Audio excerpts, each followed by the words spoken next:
à tous les Ivoiriens et bonjour à toutes les Ivoiriennes. J'aimerais également saluer tous les panafricains à travers le monde et saluer tous les partenaires, bien entendu, du continent africain, les vrais partenaires du continent africain. Alors, chers amis, je suis Monsieur Koukounion Christ Yvan, on dit Monsieur Johnny Pacheco Antonio. Et je fais cette vidéo aussi dans mon état de convalescence, c'est vrai, parce que je ne pouvais pas rester en marge de ce qui est en train de se passer actuellement dans la République du Bénin. Ce pays frère, ce pays ami qui est le Bénin. Je salue par ricochet tous nos compatriotes béninois et je salue tous ceux qui sont épris de paix, de justice et de liberté. Vous allez relayer cette vidéo-là après sur les différentes plateformes que vous avez. Parce que comme vous le savez, je ne suis ni sur Facebook, ni sur TikTok, etc. Et donc, j'utilise par moment le canal que m'offre le grand frère pour pouvoir, bien entendu, véhiculer mes messages. Alors, merci à tous ceux qui ont prié pour moi. J'ai été mis sous antibiotiques plutôt. Et ça m'a fait du bien. Et puis vous savez, quand tu es fils de Dieu, le premier médicament d'un enfant de Dieu, c'est la prière. C'est la prière. Et donc, Johnny Pacheco vous dit merci et ça commence en tout cas à aller. Voilà, par la grâce de Dieu. J'aimerais présenter mes condoléances les plus attristées à mon frère, Ariel Chené. C'est avec beaucoup de tristesse et beaucoup de douleur que j'ai appris ce qui t'est arrivé, que tu as perdu ta merveilleuse et tendre épouse, notre sœur à tous. Ça m'a beaucoup affecté parce que je l'aimais bien ta femme. J'aimais bien votre couple. Et franchement, j'ai été peiné. Je ne savais même pas, vu que je ne suis pas sur les réseaux. C'est mon ami Clark Delody qui m'a informé après. Et on m'a dit que tu as perdu ton père. Ton père qui est contraint à l'exil à cause d'Assalfo. Voilà, ton père qui est persécuté dans son pays d'origine où il ne peut plus rentrer. Parce qu'Alassane Draman Ouattara et sa milice lui veulent du mal. Vraiment, Ariel Chené, que Dieu soit ton bouclier, que Dieu trouve les mots et la force nécessaire pour te permettre, bien entendu, d'aller de l'avant. Je pense que c'est les personnes importantes qui sont beaucoup dans les tourments, dans les épreuves. Et je pense que Dieu a un destin glorieux pour toi. Vraiment, mes condoléances, cher frère. Tu as été à mon mariage, tu as chanté pour moi. Et je n'ai jamais oublié ça. Voilà, il n'y a rien qui peut remplacer ceux qui sont partis. Mais tout ce que je peux te dire, c'est que nous t'aimons. Et c'est avec beaucoup de douleur que nous avons appris ça. Tu n'es pas seul. Et quand on rentrera en Côte d'Ivoire, on viendra te saluer, frère. Que Dieu te bénisse. Alors, chers amis, je vais m'adresser ici. Je fais cette vidéo pour la France. Je fais cette vidéo pour la France. Parce que il y a eu un coup d'État au Bénin. Et aussitôt, l'armée française est rentrée en ligne de compte, est rentrée en jeu. Et elle a même, bien entendu, demandé à l'armée du Nigeria d'intervenir militairement pour réinstaller son poulain, son larbin, son nègre de salon, que j'appelle Patrice Talon. Vous comprenez? Donc, je fais cette vidéo-là principalement pour la France. J'aimerais dire, longtemps nous avons décrié que nous n'étions pas pour les coups d'État en Afrique. Parce qu'on estimait que les coups d'État, ça mettait en retard et qu'on voulait la démocratie, etc. Mais disons-nous, Africains, regardons-nous droit dans le miroir et disons-nous la vérité. C'est quoi la démocratie? C'est quoi vous appelez la démocratie? Quand des individus se lèvent, s'accaparent le pouvoir d'État, modifient les constitutions, écartent des candidats et veulent s'aboutir au pouvoir pour y mourir, vous appelez ça la démocratie? Ce n'est pas la démocratie. Donc les coups d'État sont des réponses à leurs bêtises. Parce qu'ils sont tous bêtes. Alassane Ouattara est bête, Patrice Talon est bête, Fonya Singbe, tous sont tous bêtes. Regardez un peu ce qui se passe au Togo.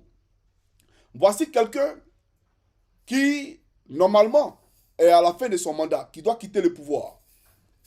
Et qui dit, pensant que les Togolais sont des zozos, des zouaves, d'accord, qui ne savent pas réfléchir d'eux-mêmes, non, on va faire un régime parlementaire. C'est-à-dire qu'on va donner le pouvoir à un premier ministre.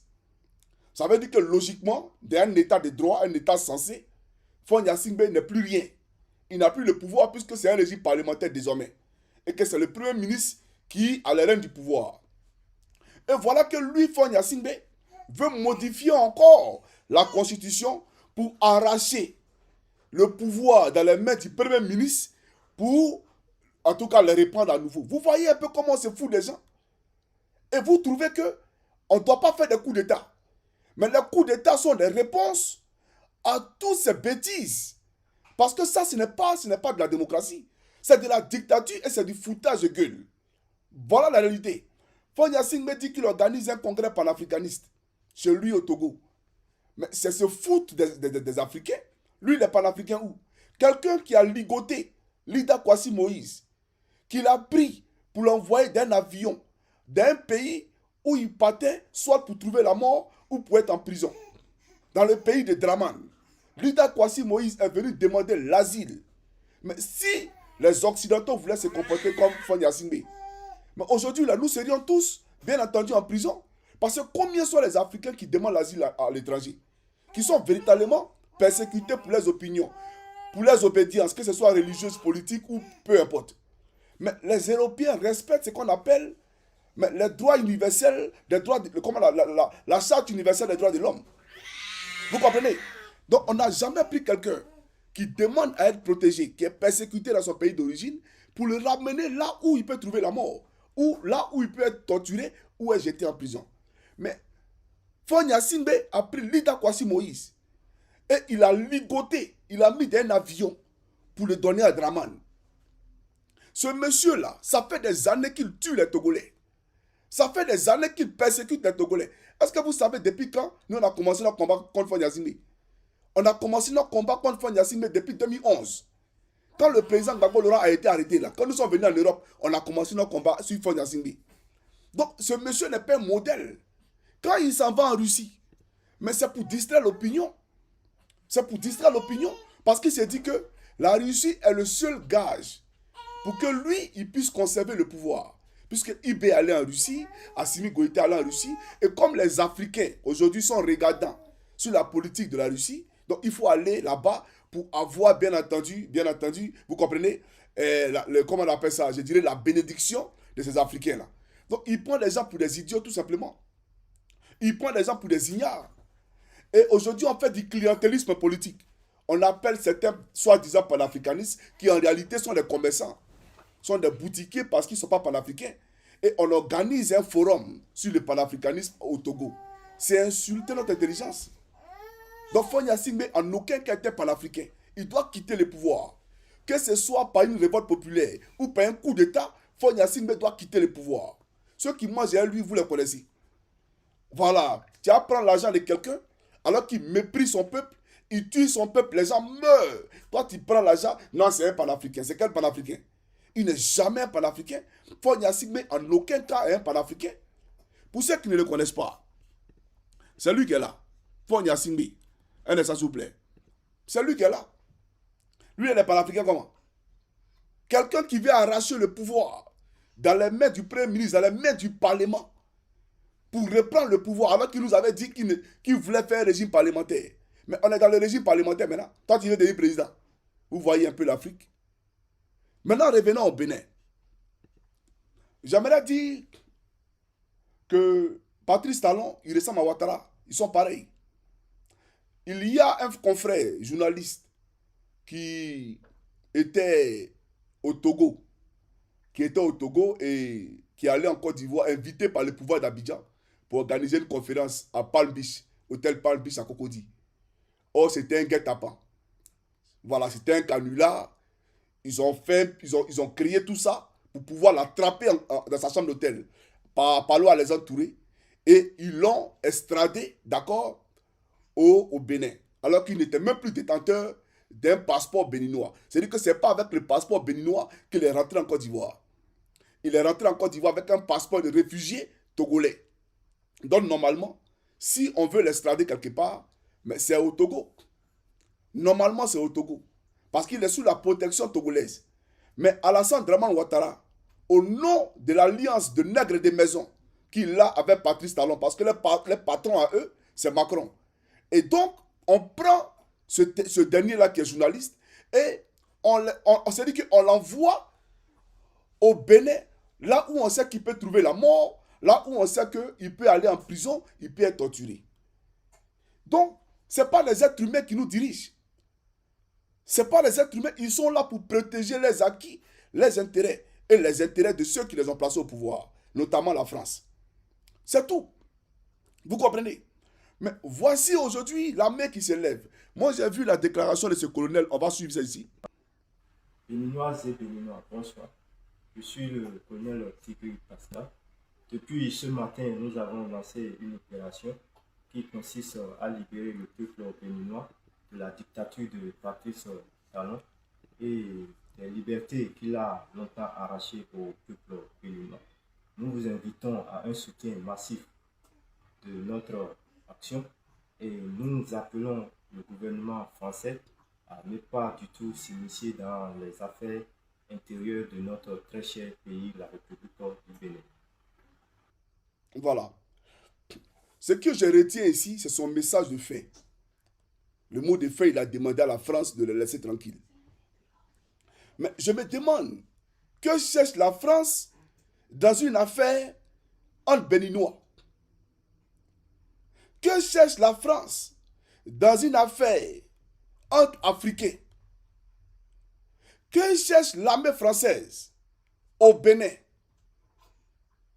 Je m'interroge. La France a déployé son arsenal, les hélicoptères de guerre.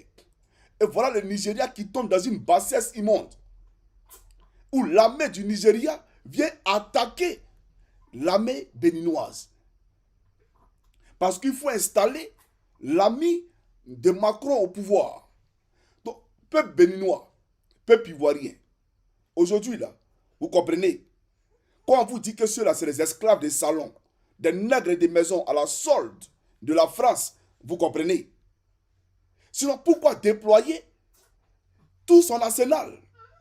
L'armée se lève pour dire qu'on est un dictateur qui ne respecte pas les libertés fondamentales et individuelles au Bénin, qui est un monsieur qui bafoue l'orgueil, qui bafoue la dignité de tout le monde dans le pays. Un monsieur qui est orgueilleux, imbu de sa personne, qui s'appelle Patrice Talon. L'armée décide de prendre ses responsabilités. Vous comprenez? Et on voit une France qui s'invite délibérément dans une affaire qui concerne les Béninois. Mais que cherche la France dans une affaire qui concerne le Bénin? Au fait, je suis choqué. Je suis choqué. Voilà pourquoi j'ai dit que ce n'est pas grave malgré mon état, mais il faut que je parle. Parce qu'à Macron, il faut que je parle. À la France, il faut que je parle. Alors, j'aimerais dire tout simplement que nous avons ici, peuple africain, la preuve matérielle, indiscutable, de ce que le monsieur qui est à la tête du Bénin est un vassal de l'Occident, un vassal de la France. Parce que laissons l'Occident, il y a des pays occidentaux qui se respectent. Les pays de la Scandinavie, là. Et ils ne vont pas piétiner l'Afrique ou voler les pays africains pour construire la Scandinavie. Eux, ils se respectent. Donc, il ne faut pas parler des pays occidentaux en général. Parlons de la France. Cette France précaire, avec des mentalités précoces et grégaires, qui ne peut rien faire sans l'Afrique, et qui, chaque jour, est en train de parler aux Africains, rentrez chez vous, vous êtes les sans-papiers, etc., etc. Mais les Africains sans-papiers veulent se libérer d'un dictateur qui fait qu'ils sont obligés de prendre la Méditerranée pour venir chercher un avenir meilleur en Europe. Et vous, la France, qui dites aux Africains qu'ils sont sans papier, qu'ils doivent rentrer chez eux, aujourd'hui qu'ils ont décidé de prendre leur destin à bras le corps, vous, la France, vous voulez leur imposer quelqu'un qui pillent le pays, qui volent le pays pour vous, la France, vous arroser. Mais on est où, on va où et on est dans quoi? Je ne comprends pas. Où allons-nous? Où allons-nous? Et on voit ce démagogue à la tête de la Côte d'Ivoire, ce faisant de coups d'État, l'homme au pantalon sauté, Alassane Dramane Ouattara, le fils de Lucifer, qui va brûler en enfer. Parce que lui-même, quand il va arriver en enfer, Satan même là, va lui dire, il ne faut pas venir gâter mes projets ici. Tellement ton cœur est noir, il ne faut pas arriver ici pour me mélanger. Il faut quitter ici. Va chercher ta place ailleurs, où tu vas torturer tes fidèles. Mais chez moi ici, là, c'est moi Satan ici le roi. Tellement Satan m'a serait effrayé. Parce que son cœur est d'une opacité qui ne dit pas son nom. Lui et son fils, photocopie. Mais vous avez vu aujourd'hui que ce Ouattara, il dit qu'il va envoyer l'armée ivoirienne au Bénin pour aller rétablir l'ordre constitutionnel. Toi, tu comptes trop sur ton armée ivoirienne. Hein? Ton armée ivoirienne, c'est l'armée ça là. Toi, tu comptes sur eux. Donc, eux, ils peuvent aller à l'étranger pour aller rétablir l'ordre constitutionnel. Toi, tu es prêt à déployer de l'argent, d'accord, pour payer l'armée, pour aller installer un dictateur. Pourquoi tu le fais? C'est simple, parce que tu as peur. Parce qu'après Patrice Talon, à qui le tour? C'est toi. Tu tomberas par un coup d'État, je te l'annonce. Toi, Ouattara, tu tomberas par un coup d'État. Et oui, c'est certain. Tu n'es pas le prochain président de la République de Côte d'Ivoire. Ce qu'il te dit là, ça va se passer comme il te l'a dit. Tu tomberas par un coup d'État. Donc aujourd'hui, tu te précipites. Tu veux utiliser l'armée de Côte d'Ivoire pour aller au Bénin, pour aller rétablir quoi? Tu es sérieux là, toi? Tu as fini de régler les problèmes des Ivoiriens? Dans les cantons pas clos là, quand tu t'habilles et que tu montes dans un taxi, quand tu arrives chez toi à la maison, on ne sait même plus où est le taxi, où tu es et où est la poussière. Vous avez la même couleur, vous tous. Toi, le taxi et la poussière, vous avez la même couleur. Vous comprenez? Voilà la Côte d'Ivoire profonde, une Côte d'Ivoire de misère. Une Côte d'Ivoire où il ne fait pas bon vivre. Une Côte d'Ivoire où quand les gens sont malades, ils font des SOS pour se faire soigner. Pendant ce temps, on évacue Amadou Gon Coulibaly à Paris dans un avion médicalisé. On évacue Ahmed Bakayoko à Paris dans un avion médicalisé. On évacue Patrick Hachi à Paris dans un avion médicalisé. On évacue Thiomoko Miele à Paris dans un avion médicalisé. Quand Dieu Kamisoko Kamara, celle qui a tué Bala Keïta, vient signer des conventions avec la polyclinique américaine à Paris pour que elle, sa famille et son gouvernement puissent aller se faire soigner à Paris.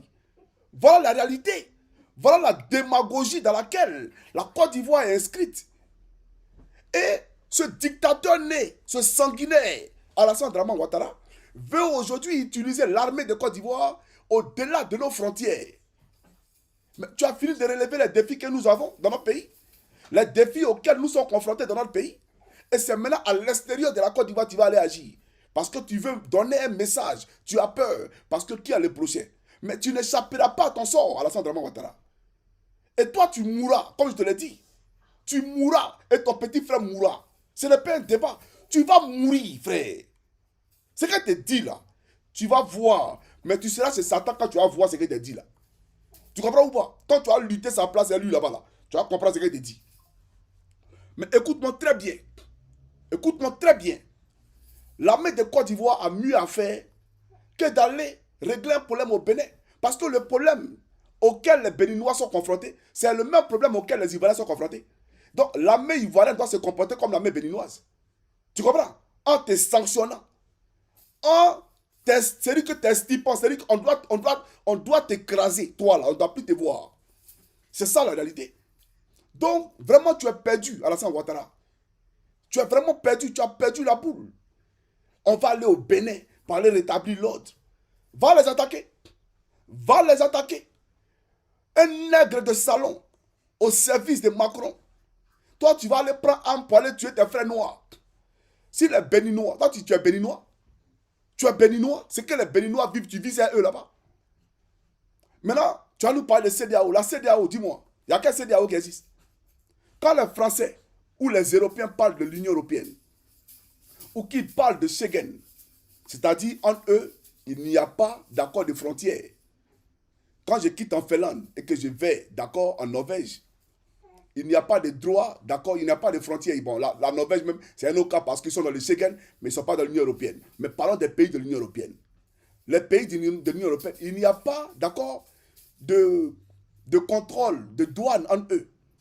On ne dédouane pas les marchandises. Il n'y a pas de contrôle aux frontières. C'est la libre circulation et des biens et des personnes. C'est ça l'Union européenne. Mais chez vous, dans la CEDEAO, là, quand les gens se déplacent là, il n'y a pas les frais de douane.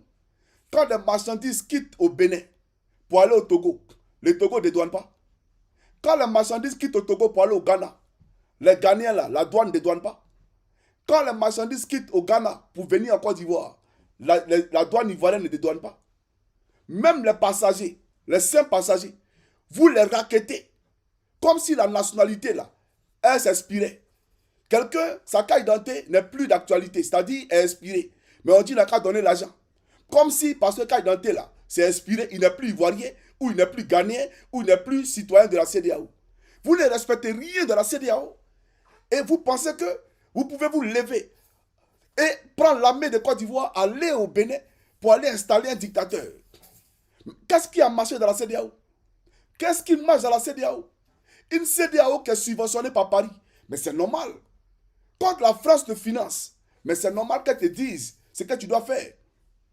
Quand l'Union africaine elle-même est subventionnée par l'Union européenne, mais tu manges à la main de quelqu'un, et puis tu dis que tu es indépendant. Vous êtes tous des comédiens en Afrique. Vous êtes tous pathétiques et tous des démagogues en Afrique. J'aimerais vous le dire. Alors, j'aimerais dire à Alassane Draman Ouattara, non, laisse-moi Draman. J'aimerais dire à la France. J'aimerais dire à Emmanuel Macron, écoute-moi très bien. Il m'appelle Koukounion Chris Yvon. Le problème que j'ai vu aujourd'hui, ce n'est même pas Ouattara, il est trop petit dedans. Tu es derrière. Que ce soit la fermeture de mes comptes YouTube, tout, tu es derrière. On le sait, frère. On sait tout. C'est toi qui nous empêche de nous exprimer. Parce que notre combat, ce n'est pas Ouattara. Ouattara, il est trop petit dans notre combat. Notre combat, c'est toi. C'est toi qui voles la Côte d'Ivoire. C'est toi notre combat. J'aimerais te dire à toi, Macron, de la manière que tu es prêt à mourir pour les Français, là, de la manière que tu es prêt à faire tout ça de compromis pour les Français, c'est comme ça que nous, on est prêts à mourir pour la Côte d'Ivoire. Macron, j'aimerais te dire, de la manière que quand les bébés naissent, et puis ils ont des biberons en or, en France, là, c'est comme ça on voudrait qu'en Côte d'Ivoire, nos bébés naissent avec des biberons déjà préparés en or aussi, même en diamant. Il n'y a pas que toi qui aimes les belles choses. Il n'y a pas que les Français qui aiment les bonnes choses. Nous aussi, on veut les bonnes choses et on aime les bonnes choses. Nous disons que l'époque où nos parents mouraient par manque de moyens, c'est terminé.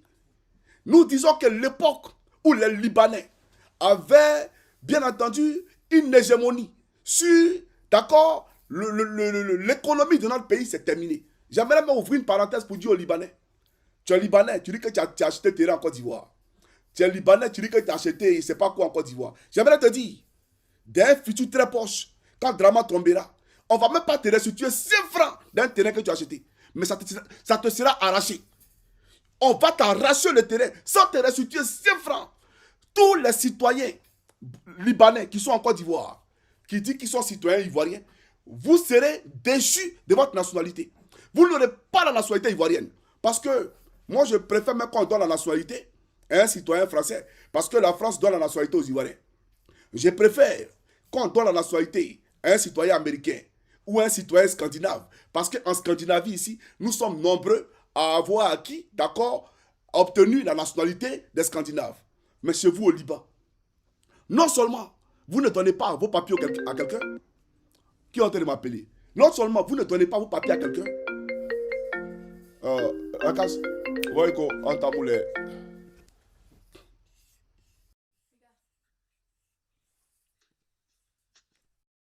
Ménopouéline. Excusez-moi. Hein. Excusez-moi. Voilà. Excusez-moi, s'il vous plaît. Tu sais où on s'est rencontrés la dernière fois où tu m'as laissé là? Voilà, faut venir là, s'il te plaît. Mais je suis en train de faire une vidéo, faut pas m'appeler maintenant. Si tu es là, faut m'envoyer un message, s'il te plaît.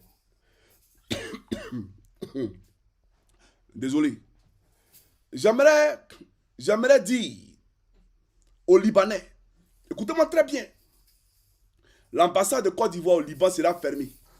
Parce que la Côte d'Ivoire est un pays trop sérieux, un pays trop respectable, trop important pour avoir une ambassade au Liban. C'est quoi l'intérêt là-bas? C'est quoi l'intérêt d'ouvrir une ambassade chez vous? J'aimerais savoir. Quand vous allez nous expliquer ça, on verra. Mais il n'y aura plus d'ambassade de Côte d'Ivoire au Liban. Toutes les nationalités vous seront arrachées. Même les cas de séjour. Vous allez courir pour vous marier. Quand vous n'aimez pas l'intégration, là, quand vous vivez en autarcie, vous vivez en communauté, d'accord? Vous êtes des communautaristes. Donc, quand vous aimez vivre en communauté, c'est maintenant que vous allez courir pour aller chercher des filles ivoiriennes pour être régularisées, pour avoir simplement la carte de séjour. Vous serez les plus pauvres du monde. J'aimerais vous l'annoncer. Et ce que j'ai dit va se passer comme tel je l'ai dit. Vous serez les plus pauvres de la planète. Et ça va se passer textuellement comme je l'ai annoncé. Il faut le retenir. Voilà. Et donc, ces Ivoiriens et Ivoiriennes qui font des vidéos pour soutenir les Libanais, vous serez excommuniés.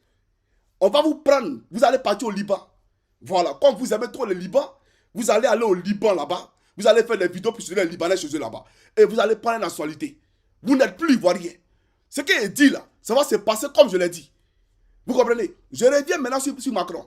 Pour dire à Macron, tu vois où vous voyez autant que moi, quand nous allons aujourd'hui dans les espaces publics, en Côte d'Ivoire, il n'y a même pas de Wi-Fi. Dans les universités, il n'y a pas de Wi-Fi. Dans les grands espaces publics en Côte d'Ivoire, il n'y a pas de Wi-Fi gratuit. L'Internet coûte cher. C'est-à-dire, avec 10 euros, chez nous en Europe ici, où tu peux avoir l'Internet illimité. Tu peux appeler gratuit. C'est-à-dire que tu n'as pas besoin de charger ton téléphone. Tu payes 10 euros par mois. Tu as Internet jusqu'à un mois. Tu peux envoyer des messages, des SMS. Tu peux appeler qui tu veux. Tu appelles qui tu veux. Quand tu veux, si tu veux, dans au téléphone. À la fin du mois, tu payes 10 euros. Chez nous en Côte d'Ivoire, on ne sait pas combien l'Ivoirien paye par mois. C'est-à-dire que quand l'Ivoirien fait le total de ce qu'il a eu à recharger dans sa carte SIM, il se rend compte qu'il est à plus de 100 000. Parce qu'il n'y a pas de politique de contrôle sur votre manière de gérer, bien entendu, cette structure-là. Parce que vous êtes des pairs avec ceux qui sont au pouvoir. Par exemple, c'est vous qui avez bombardé la résidence du président Gbagbo pour installer ses vassals à la Draman Ouattara à la tête de notre pays. Donc, vous volez la Côte d'Ivoire. Vous pillez la Côte d'Ivoire. Et on vole les Ivoiriens dans la télécommunication. Et le pouvoir est là, le pouvoir ne dit rien. On a vu ici ce pneu Michelin là. Il s'appelle quand même là, Gon Koulibaly, lui qui s'est fait appeler porte-parole du gouvernement, AMS, qui est venu défendre l'indéfendable, qui est venu défendre une multinationale étrangère de télécommunications françaises au détriment du peuple de Côte d'Ivoire. Sur une antenne dite ivoirienne, il défend la France. Vous comprenez? C'est pour vous dire à quel point nous sommes en danger dans notre pays. Donc, c'est terminé. L'époque où l'Ivoirien ne savait pas combien il consommait par mois, c'est terminé. Vous là, votre compagnie sera fermée. Maintenant, si on est trop gentil, on va permettre à plusieurs compagnies d'être opérationnelles sur le territoire ivoirien, de façon à ce que les Ivoiriens, eux seuls, dans leur souveraineté, choisissent l'opérateur de leur choix, en fonction du prix de l'opérateur. Mais désormais, ils sauront combien dépenser par mois pour avoir l'Internet. Et même, pourquoi pas, former nos cadres, former nos jeunesses, de façon à ce que nous-mêmes là, on puisse aussi avoir une compagnie nationale de télécommunications. Parce qu'on ne va pas tout dépendre des autres. Non, nous sommes à l'époque où la Côte d'Ivoire se doit de s'industrialiser. C'est ça la réalité. Donc j'aimerais dire à Macron, vous nous volez sur Internet. Regardez le cacao. Regardez. Nous, on est les premiers producteurs de cacao. Vous et les Suisses, voilà, vous êtes les premiers chocolatiers au monde. Vous ne trouvez pas que c'est une aberration? Vous ne trouvez pas que c'est catastrophique? Vous ne trouvez pas que c'est scandaleux? Quand nous, on découvre du pétrole aujourd'hui, ou on découvre de l'or dans nos sous-sols, qui doit exploiter cet or ou ce pétrole, qui doit l'explorer? C'est qui? L'exploiter, c'est qui? Non, c'est la France. Ça veut dire que les Ivoiriens eux-mêmes, ils sont des bonariens. Ils sont dans leur pays. Mais quand quelque chose est découvert dans leur pays, que ce soit sous la terre, et dans les eaux, et même dans le ciel, ça appartient à vous les Français. On va où? On peut se développer comment avec de telles politiques? On ne peut pas accepter ça. Il faut que vous le compreniez. Donc c'est pour ça que vous voulez installer Macron et comment on appelle ça, Patrice Talon. Parce que Patrice Talon, comme Ouattara, fait pleurer le peuple béninois. Patrice Talon comme Ouattara fait en sorte que les compagnies qui sont des compagnies françaises installées au Bénin et en Côte d'Ivoire renflouent les caisses de l'État français. Parce que c'est avec notre argent que vous arrivez à payer, bien entendu, vos chômeurs. Ceux qui ne travaillent pas, vous parlez de RSA. Nous, on s'en fout de RSA. C'est quoi RSA? Laissez les Africains tranquilles. Et vous verrez entre vous et les Africains qui va venir demander RSA chez son camarade. Qui viendra demander de l'argent du social chez son camarade. Donc j'aimerais vous dire, sur ce point-là, il y a beaucoup de choses à faire. Il y a beaucoup de choses à corriger. Vous comprenez? Donc vous êtes une plaie, une gangrène pour nous. Comment un pont, un simple pont, sur l'eau, nous on doit payer un pont pendant 30 ans. Et même comme quand le nombre de véhicules par jour n'est pas atteint, l'État de Côte d'Ivoire se doit de combler ce déficit-là. Je parle du troisième pont que vous appelez Henri Konan Bédié. Ce n'est pas le pont Henri Konan Bédié. N'insultez pas la mémoire de Bédié. Dites le pont Macron. Parce que le pont appartient à Macron. Le pont appartient à la France. Si les Ivoiriens doivent payer pour ces ponts. C'est ça la réalité. Donc le pont ne nous appartient pas. Vous volez la Côte d'Ivoire. Vous volez notre pays. Vous volez tout. Et on ne veut plus de ça. Et ce que vous allez faire, vous avez votre complot ici. Prenez-moi, mettez-moi en prison, si vous voulez. Prenez la clé là, jetez dans la mer. Mais garde à vous. Si un poisson a avalé la clé et que un ami ou bien quelqu'un a pêché le poisson et qu'il a été éventré et qu'on a retrouvé la clé et je sortais de prison, dès qu'il y a même un pied en Côte d'Ivoire, tout ce qu'il a dit là, ça va se passer comme je l'ai dit. Voilà qu'on en était pour. Et puis, voilà les gens qui viennent. On va rétrocéder le camp du 43e Bima à l'armée ivoirienne. L'armée française qui devait partir là, elle est où? Montrez-nous le départ de l'armée française. Montrez-nous le départ de l'armée française jusqu'aujourd'hui. Aucun départ. Aucun départ. J'aimerais dire à nos frères de l'AES, la création de votre monnaie est tarde. Est tarde. Parce qu'on ne peut pas être un pied dedans, un pied dehors. Un pied dedans, un pied dehors. C'est 2 pieds dedans ou c'est 2 pieds dehors. C'est ça la réalité. C'est 2 pieds dedans même. Vous avez une même monnaie qui est imprimée en chamalière, en France. Cette monnaie-là, elle est contrôlée par l'État français. Tous les pays qui utilisent cette monnaie-là payent des impôts à l'État français, au trésor français. Et vous le savez très bien. Et vous continuez de manger cette monnaie. Une monnaie qui n'est pas convertible, qui n'est pas reconnue. Vous comprenez? Moi, j'ai un billet de 10 euros que vous voyez ici. Ce 10 euros finlandais, si je le prends et que je vais en France, je n'ai pas besoin de le changer. Je n'ai pas besoin de le convertir. Je donne dans une friperie ou bien peu importe, ils vont prendre. Parce que l'euro qui est mangé en France passe en Finlande, passe en Allemagne, passe dans tous les 28 pays de la zone euro. Mais chez nous en Côte d'Ivoire, on a le CFA de la zone de l'Afrique de l'Ouest, de la CEDEAO. Il y a le CFA de l'Afrique centrale, donc du CEMAC. Et il y a le CFA des Comores. Et tous ces CFA-là ne sont pas convertibles. Ça veut dire, avec le CFA de la Côte d'Ivoire, tu ne peux pas aller au Bénin et au Cameroun et puis payer avec le CFA de la Côte d'Ivoire. Pourtant, c'est le même CFA. Et c'est la France qui fabrique ce CFA-là. Mais ils ont mis une barrière pour ne pas que les pays africains puissent commercer entre eux. Voilà, parce que si vous commercez entre vous, s'il y a des voies ferroviaires, etc., votre développement, bien entendu, va s'accentuer. Donc, ils ne veulent pas de ça. Ils ont mis une barrière. Le seul pays au monde habilité à changer le franc CFA, c'est la France. Mais elle le change comment? Seulement par transaction bancaire. Seulement par transaction bancaire. Ça veut dire que tu prends ton CFA, malgré que la France fabrique la monnaie. Tu arrives à l'aéroport Roissy-Charles de Gaulle, avec tes CFA, ça va pourrir dans ta poche. Tu vas au coin d'échange à l'aéroport, tu veux changer ton CFA, ce n'est pas à eux que tu t'adresses, parce qu'ils ne reconnaissent même pas cette monnaie-là. Voilà le vol dans lequel nous sommes. Et vous voyez, comme votre monnaie n'est pas reconnue, votre monnaie africaine, comme elle n'est pas reconnue, Vous avez des matières premières que vous avez envie de vendre, que vous devez vendre pour la suivi de vos États.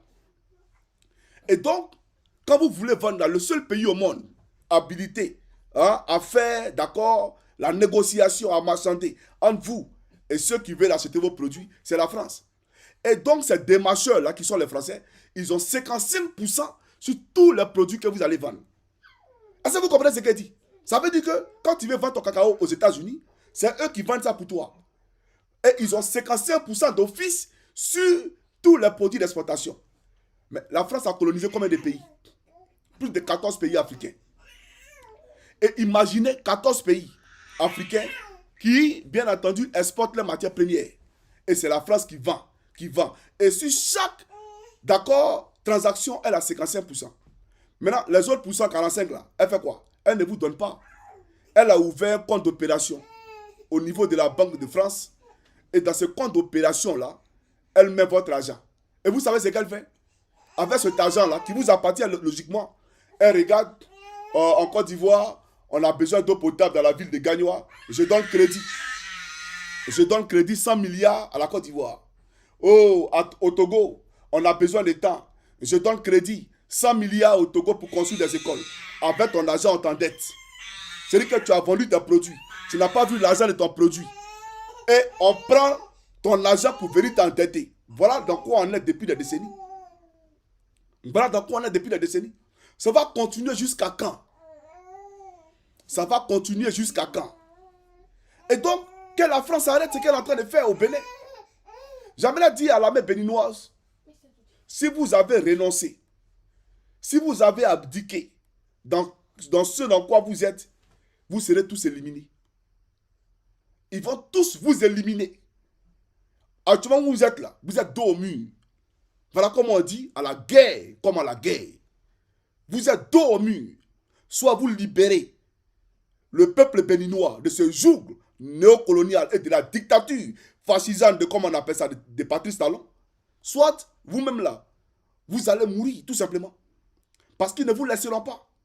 Ça fait la deuxième fois que vous essayez de faire une telle action. Et Patrice Talon ressurgit après pour venir, qui est celui le président. Quelqu'un qui était en exil, pour qui on a combattu Boni Yahi. Ce Patrice Talon, votre président là, il nous a contactés à l'époque pour qu'on fasse la communication quand il était à Paris en exil. On a attaqué Boni Yahi. Qu'est-ce qu'on n'a pas dit à Boni Yahi?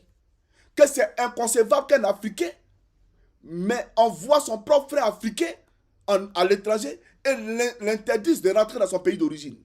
On a traité Boni Yahi de tous les noms. On a traité d'empereur, sa majesté.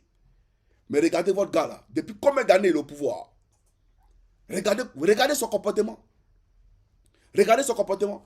Tout ce que j'aime chez les Béninois, ils sont très propres.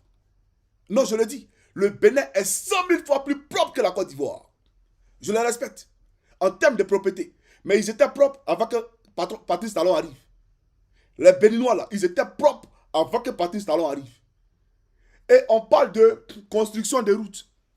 En surendettant le Bénin. C'est la même politique que Ouattara en Côte d'Ivoire. C'est-à-dire pour légitimer le crédit qu'ils prennent au Fonds monétaire international, à la Banque mondiale. Parce que ces institutions bancaires ont été créées pour vous mettre dans un système de dépendance. Pour ne pas, chers camarades, que vous soyez affranchis. Quelqu'un qui est toujours endetté, quelqu'un qui est toujours sous le courroux de la dette, est-ce qu'il est un homme libre? Est-ce qu'il est un homme libre? Quand tu ne peux pas payer ta dette, qu'est-ce qu'on fait? On vient hypothéquer tes biens. C'est ça la réalité. Donc, Patrice Talon et Ouattara sont deux spécimens à la solde de ces institutions bancaires pour permettre aux Africains de ne pas respirer. Et on vient vous distraire. Non, on a mis goudron. Mais si vous aimiez tellement les Africains et que le goudron était tellement parfait, on n'allait pas mettre seul péage. Seul péage, même sur les routes qui ne sont même pas des routes, des autoroutes, on met péage. Daloa, Bonois et Daloa, Bonon, jusqu'à Yamsokro, on met péage. Alors que ces routes-là existaient à l'époque. Et c'est des routes simples, ce n'est pas des routes qui sont des autoroutes. Mais on met des péages. Même pour aller à Nibilekro, Ouattara a mis péage. Et on nous dit qu'on a fait goudron. On a créé un système pour voler le peuple de Côte d'Ivoire.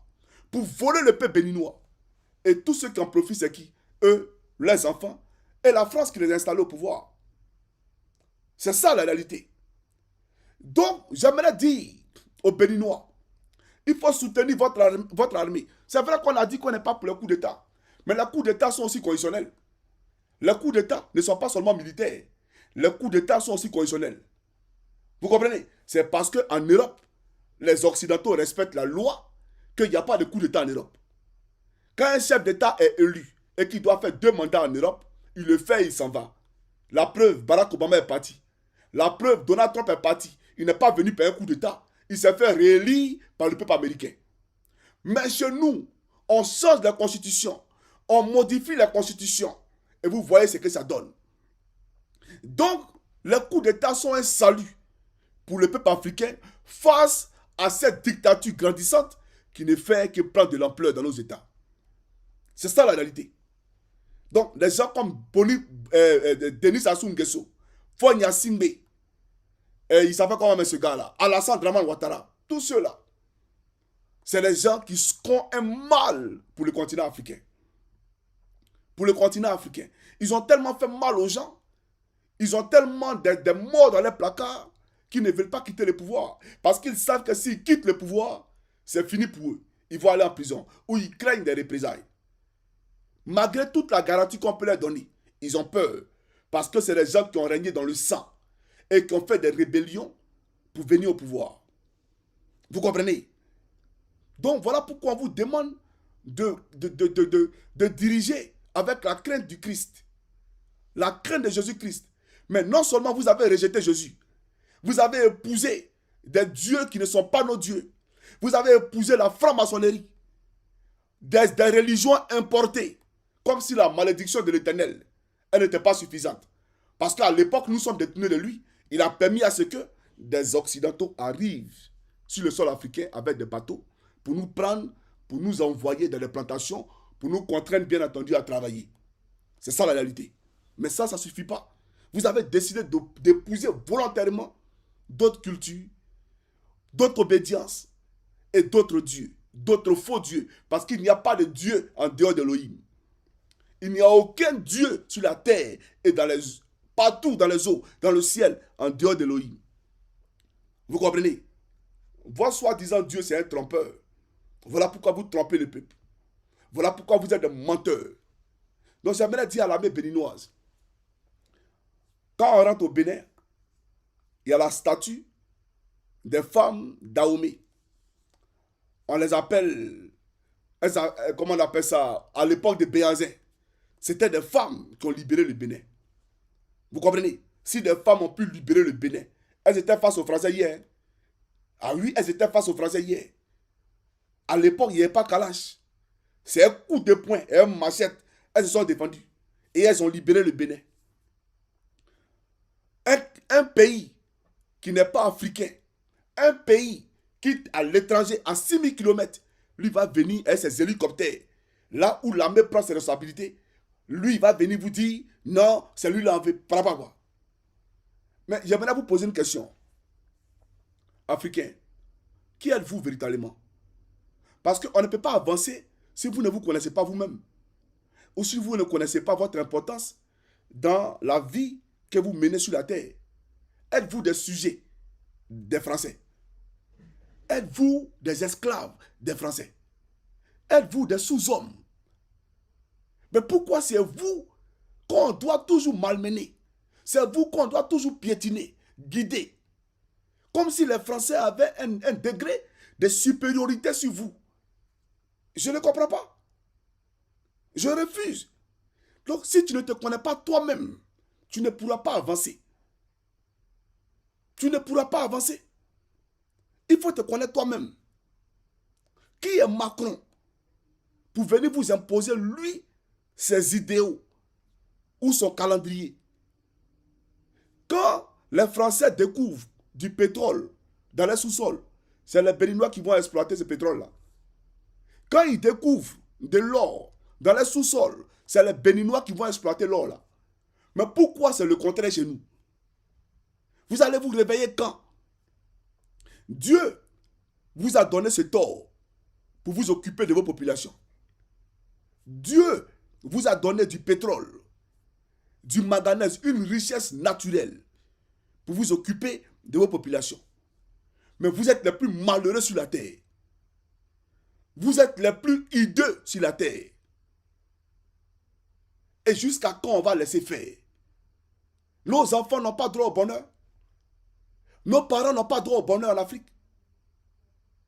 Le même bonheur qu'on a en Occident là, ils n'ont pas droit à ça en Afrique.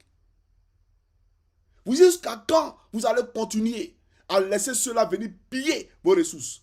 Jusqu'à quand? Je ne suis pas d'accord. Et je m'interroge parce que je me dis que vous ne vous connaissez pas vous-même. Voilà pourquoi on est en train de tourbillonner, papillonner, patauger. On ne sait même pas où on va. Ayez pitié de nos parents. Ayez pitié de nos parents. Aujourd'hui, au Bénin, on ne devait plus payer l'école par là, l'école. On ne devait plus payer l'université. En Côte d'Ivoire, on ne devait plus payer la scolarité. Ni rien du tout. Même le coût de l'électricité. L'électricité dans nos États, ça appartient à la France.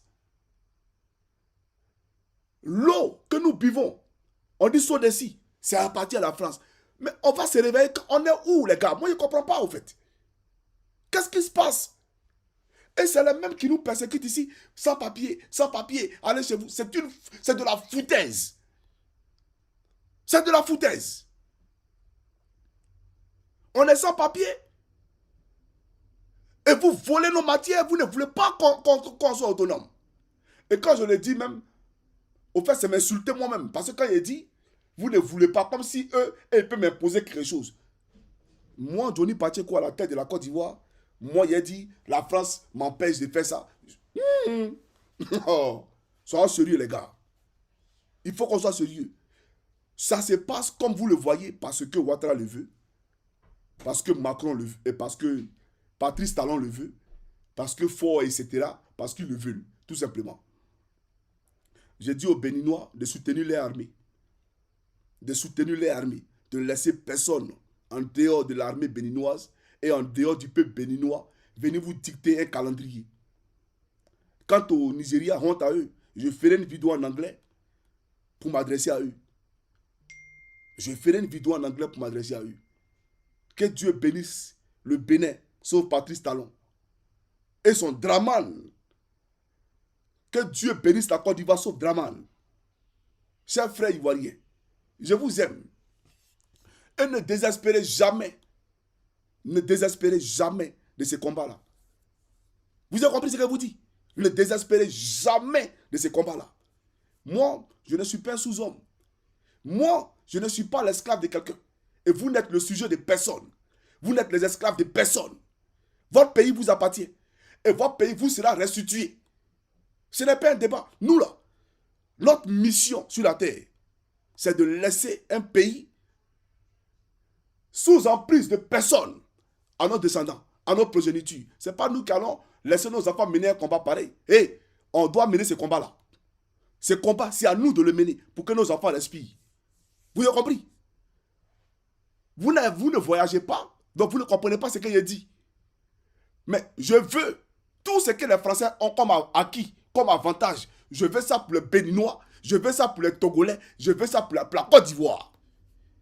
C'est ce que je veux. Et ça va se faire. On ira de gré ou de force dans ce progrès-là et dans cette liberté, dans cette souveraineté économique. Peuple béninois, je vous le dis, votre salut actuel se trouve en Kémy Séba. Voilà. Vous voyez qu'il est combattu, il est votre frère. Mais les idées qu'il défend, ce n'est pas quelqu'un qui sera à la tête du Bénin. Et puis les Français vont venir prendre des marchés, faire ce qu'ils ont envie de faire. Non, non, non, non, non. Ce n'est pas possible. Ce n'est pas un vassal de l'Occident. Ce n'est pas un valet de l'Occident. Vous comprenez? Celui qui n'a jamais voyagé ne sait rien de la vie. Pas que vous êtes ignorant.